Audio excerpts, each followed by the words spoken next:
Hi friends, நான் Shirley பேசுகிறேன். இன்றைக்கி நம்ம ஹோம்மேட் ராகி பூஸ்ட் பவுடர் எப்படி பண்ணுறதுன்னு பார்க்கலாம். ஊட்டச்சத்து பானங்கள் கடைகளில் நிறையவே கிடைக்கின்றன. அதே போல் நாம் வீட்டிலும் ஊட்டச்சத்து பானத்தை தயார் செய்ய முடியும்.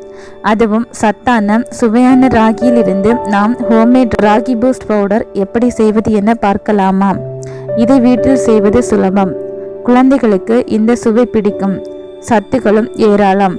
ஹோம்மேட் ராகி பூஸ்ட் செய்ய தேவையான பொருட்கள்: ராகி 1 கப், ஜவ்வரிசி 1 டேபிள் ஸ்பூன், கசகசா 1 டீஸ்பூன், பாதாம், பிஸ்தா, முந்திரி தலா 10, ஏலக்காய் 1, பால் powder 2 table spoon, cocoa powder 2 table spoon, brown sugar 4 table spoon அல்லது தேவையான அளவு, உப்பு 1 சிட்டிகை. ஃபஸ்ட்டு ராகியை எப்படி முளை கட்டுவதுன்னு பார்ப்போம்.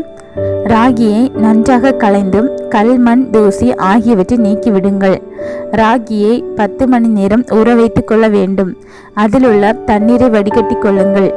பிறகு கைகளால் அந்த தண்ணீரிலே ராகியை களைந்தெடுக்க வேண்டும். நிறமில்லாத வெள்ளை துணி பையை எடுத்துக்கொள்ளுங்கள். துணி பையில் ராகியை கொட்டி அதை வீட்டின் சமையலறையில் ஏதாவது ஒரு பக்கத்தில் கட்டிவிடுங்கள். 2 நாட்களுக்கு காலையும் மாலையும் லேசாக தண்ணீரை தெளித்து விடுங்கள். 3வது நாள் காலையில் தண்ணீர் தெளிக்கக்கூடாது. இப்போது முளை கட்டிய ராகியை 1 கப் அளவுக்கு எடுத்துக்கொள்ளவும்.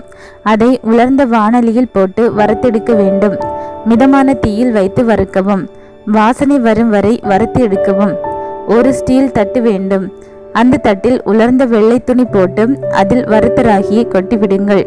மேலும் வாணலியில் 10 முந்திரியை வறுக்கவும். லேசான பொன்னிறம் வந்தாலே போதும். அதுபோல 10 பாதாம் பருப்புகளை போட்டு வறுத்து கொள்ளுங்கள். அதே போல 10 பிஸ்தாவையும் போட்டு வறுத்து கொள்ளுங்கள். பிறகு அதை எடுத்துவிட்டு 1 ஏலக்காய் போட்டு வறுத்து கொள்ளுங்கள். 1 டேபிள் ஸ்பூன் அளவுக்கு ஜவ்வரிசியை வறுக்கவும். அதாவது ஜவ்வரிசி பொரிய ஆரம்பிக்கும் போதும் கைகளால் தொட்டு பாருங்கள். பொடியாகிறதா இல்லை ஈரப்பதத்துடன் இருக்கிறதா என செக் செய்யுங்கள்.